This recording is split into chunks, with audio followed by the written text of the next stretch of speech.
Hola, yo otra vez, despeinado pero tranquilo. Estos son los videos que no es que me guste hacerlos, pero siento que son útiles. Se me acerca un cliente que me está preguntando por cómo va mi producto, que cuando lo saco, chichija.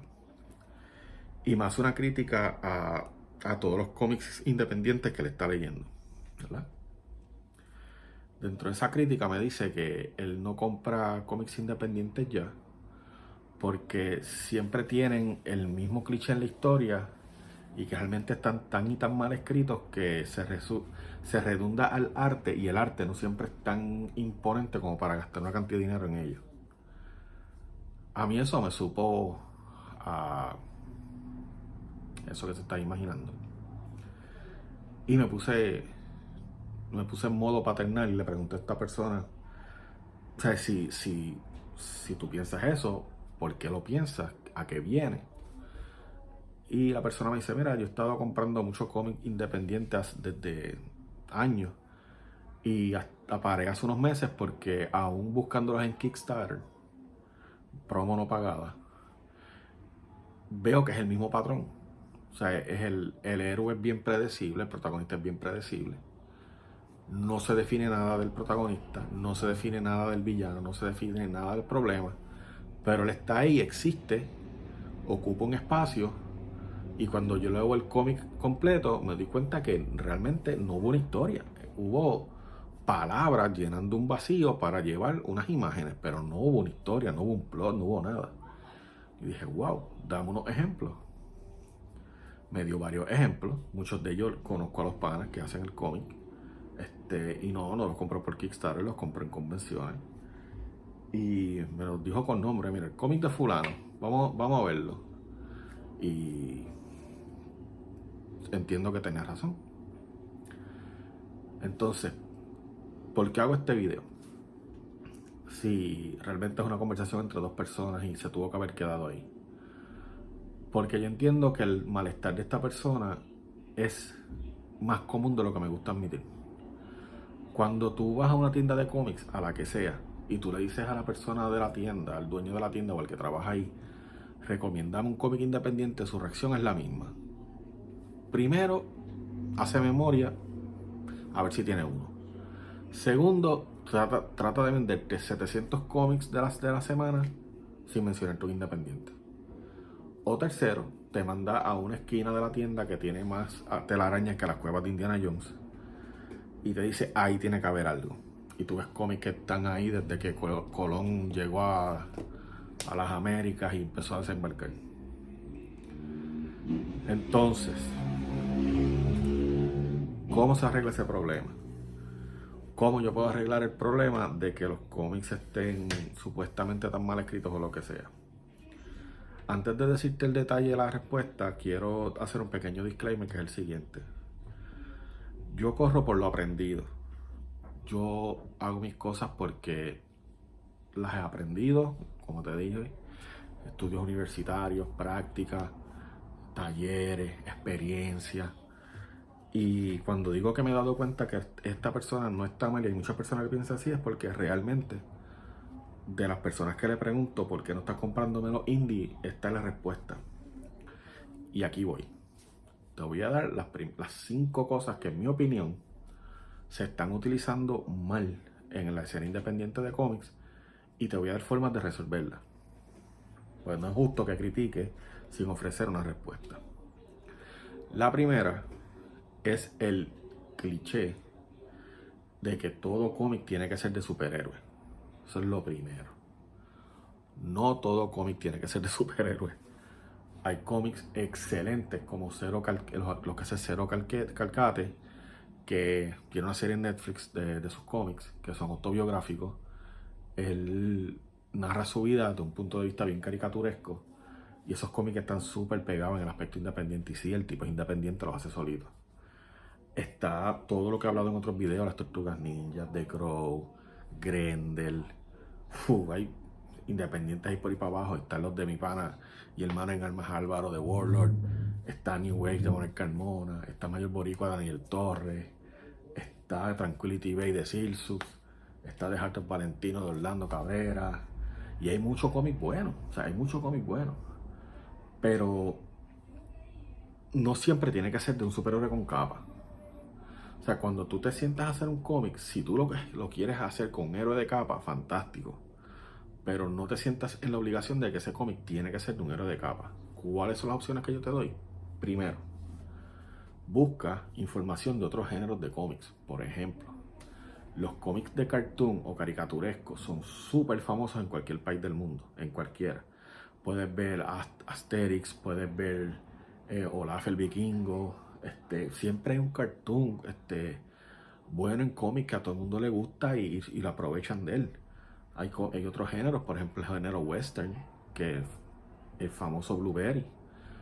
Y Cisco y todas las novelas de vaqueros que se han hecho, todos los cómics de vaqueros. Puedes hacer un cómic de lo que sea, mano, de lo que sea. Pero no te obligas a hacértelo de superhéroes. Lo segundo,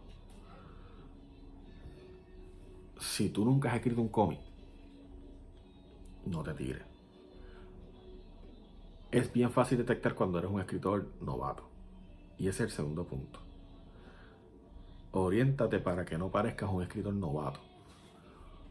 ¿Cómo esto es un problema? Pues mira, es súper fácil. Cuando tú eres un escritor novato, tú usas todos los clichés y usas todas las herramientas literarias que te puedas, y si viste un video de YouTube hoy, eso lo vas a utilizar para la idea, y si viste una película, eso también lo vas a meter en tu historia.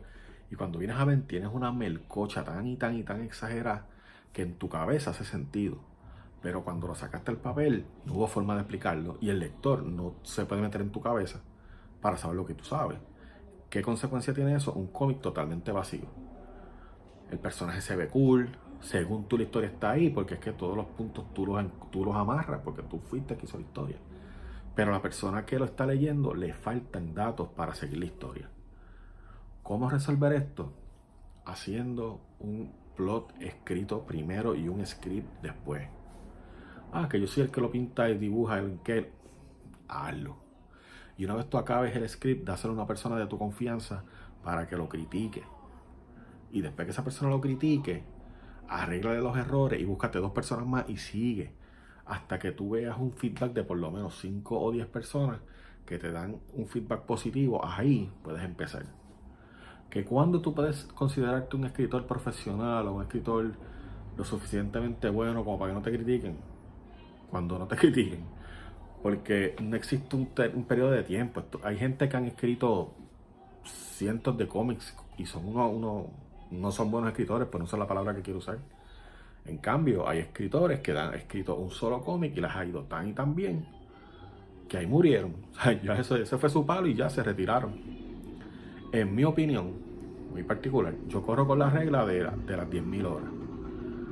Eso, las personas que están en aspecto profesional saben lo que significa, que en corto es que una persona que le haya dedicado 10.000 horas a un talento son profesionales. Es el equivalente a un bachillerato. O sea, ¿tienes que esperar 1.000 horas para escribir un cómic y después venderlo? No. Pero tienes que practicar. O sea, esto no es que tú escribiste 10 minutos hoy y ya escribiste 23 páginas de cómic y vámonos, y por ahí que seguimos. Tienes que cultivarte, recuerda. Mientras más tú lees, más tú aprendes. Y mientras más tú lees, más tu mente se abre a nuevas opciones que puedes utilizar para crear tus propias ideas. El tercer punto, el síndrome del escritor vago. ¿Qué es esto?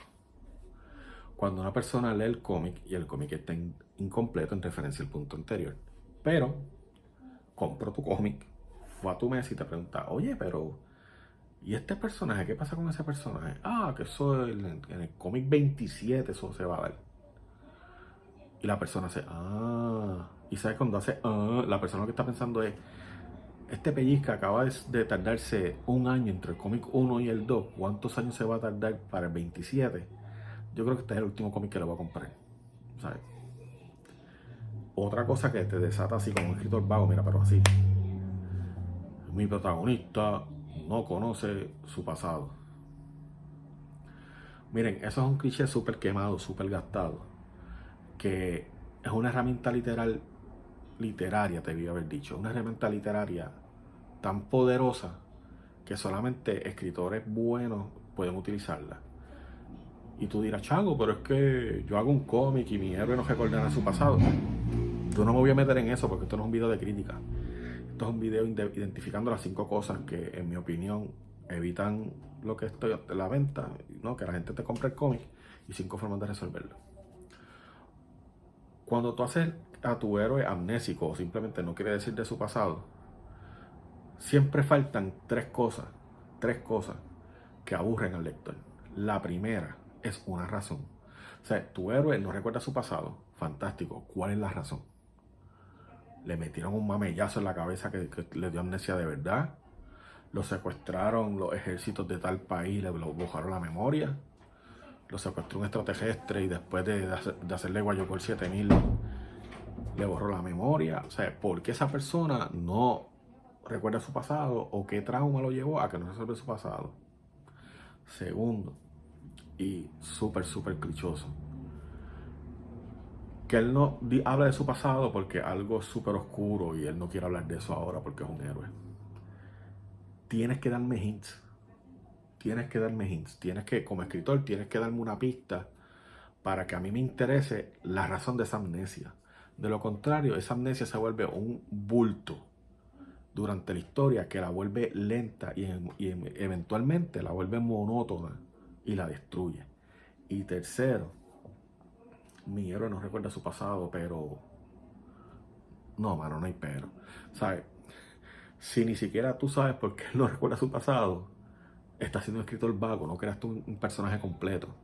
Y te voy a dar un ejemplo de un personaje que no recordaba su pasado y fue brutal.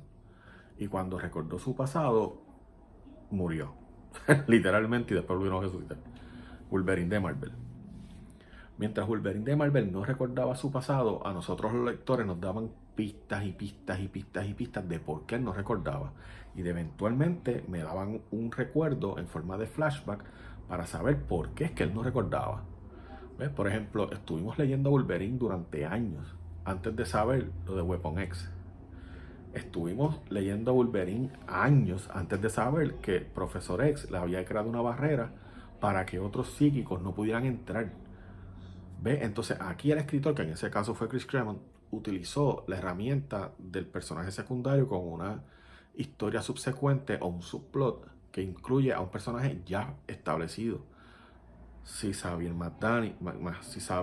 X le dio esa barrera a Wolverine es porque él sabía algo y no quería que Wolverine lo recordara. Entonces a ti como lector ahora dice, ok, Wolverine no recuerda, pero el Profesor X sabe algo y tú sigues leyendo porque ahora tú quieres saber qué es lo que sabe el Profesor X. ¿Viste la diferencia? Simplemente tirarlo de, sí, él no sabe nada y por ahí vamos. Espero que eso te haya ayudado. Cuarto punto clichoso que te chotea como escritor novel y hace evita que tu cómic se venda. Mano, o mana, brother o sister, con el mayor de los respetos, el mayor de los respetos. Escribiste un cómic. Antes de mandárselo al dibujante, ¿lo leíste? ¿Lo leíste en voz alta? Porque otro error súper común es que el diálogo y la historia no hacen sentido. Ninguno. Este pana por el cual empecé este video me dio un ejemplo con un cómic que me voy a reservar, pero sufría del no recuerdo mi pasado. Entonces él me señala una página en específico, que en esa página en específico el personaje sale en huida. Nadie sabe por qué, porque no recuerda por qué está corriendo. O ella no recuerda por qué está corriendo. O eso no recuerda por qué está corriendo, para ser más específico. Y tú ves la progresión visual es la siguiente. Protagonista corre. Guardias corren. Protagonista corre más. Guardia se detiene. Hace una expresión. Y regresa. Diálogo. No lo voy a tirar en medio porque tampoco quiero hacer eso. Pero el diálogo va algo por las líneas de cuando el protagonista corre, guardias, o está corriendo, corre más, o se está alejando, se va, detienen, o ya no lo podemos alcanzar. Si lo mostraste visualmente, no tienes por qué usar el diálogo para eso. El diálogo te pudo haber ayudado más si hubiera dicho algo en la idea de se nos escapa, pide refuerzo, o cierre las puertas, o algo que diga que el guardia está molesto y necesita atrapar a ese protagonista, ¿verdad? Cuando se está alejando es como debes usar el diálogo, si lo vas a usar, para frustraciones y órdenes concretas. Detente, alto, cierren la puerta, bloquea, ¿dónde está Chembo que no me ha llegado el combo? O sea, ese tipo de cosas. ¿Por qué? Porque ya el lector sabe que hay una persecución. No tienes por qué estar recalcando algo que ya la persona vio. Es como cuando tú ves una película y el director está empezando, es novato también, y quiere establecer que pasó el tiempo, y viene un personaje y dice, oh, han pasado 45 minutos. Eso se establece con el trasfondo visual. O va a un reloj, o haces a los personajes con otra ropa, en otro ambiente, haces un corte dinámico, ¿sabes? Hay mil formas de hacerlo. Y te choteas mucho cuando haces esas cosas. Y le quitas el interés al lector. Y la quinta, la más repetitiva y la más difícil de disculpar en una conversación, es que tú escribes el cómic y tienes un dibujo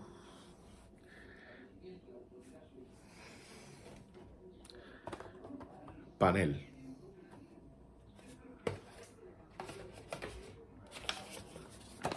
diálogo,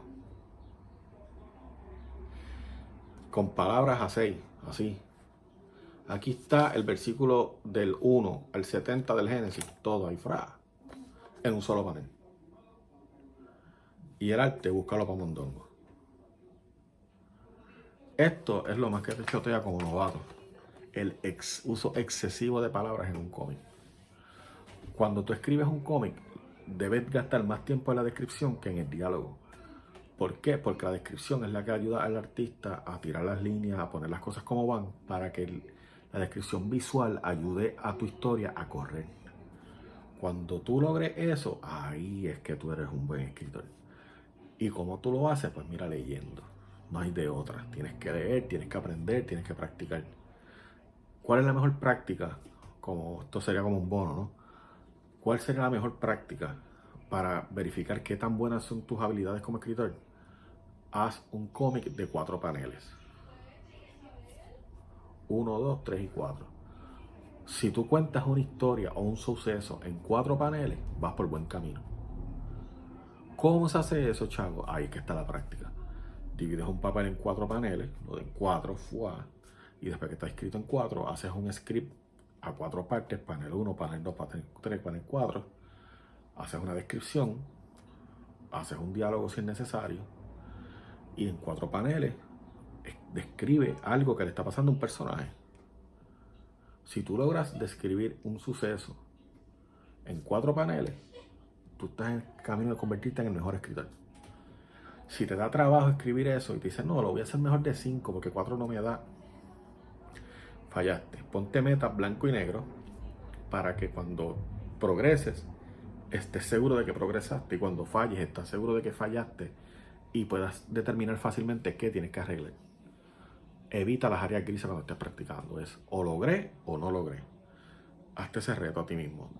Escribe 4 paneles y después o los dibujas tú mismo o con tu dibujante, como tú tengas la posibilidad de hacerlo. Pero escribe una historia corta a 4 paneles con sentido. Que una persona al ver y leer esos 4 paneles pueda decir, ok, yo sé lo que le pasó a esta persona. Una estupidez como que aprendió a cocinar, como que va tarde para el trabajo, como que tiene que salvar a una persona, si es un superhéroe, si insistes en hacerlo de superhéroe, o cualquier cosa que tú creas que puede ser hecha en 4 paneles. Y una vez tú logras hacer eso, estás por buen camino. Esto no lo hago porque me digo que sepa más que tú, lo hago porque quiero compartir lo poquito que sé con ustedes y en un futuro no muy lejano cambiar toda mi colección por cosas de Hispanoamérica. Los llevo.